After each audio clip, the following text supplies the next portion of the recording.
Hello everyone, this is my review of the Teknet Wireless Trackball Mouse. The biggest difference is that you move the cursor with your thumb instead of sliding the entire mouse around the desk. That means your hand can stay in one position, which is especially nice if you have limited desk space or want less arm movement throughout the day. I also like the ergonomic shape. It fits naturally in my hand, and the extra buttons are easy to reach without constantly repositioning my grip.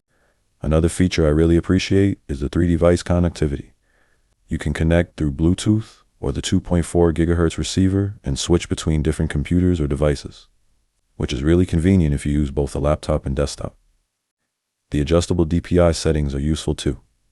You can change the cursor sensitivity depending on whether you're doing normal browsing, detailed work, or moving across multiple monitors. The RGB lighting gives it a nice modern look without being too distracting.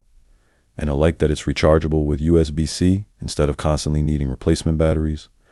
Overall, this Teknet trackball mouse is comfortable, customizable, and especially useful if you want to reduce how much you move your arm while working. If you're looking for an ergonomic wireless mouse with multi-device connectivity and a trackball design, this is definitely worth checking out. I highly recommend it, and I hope this review helps.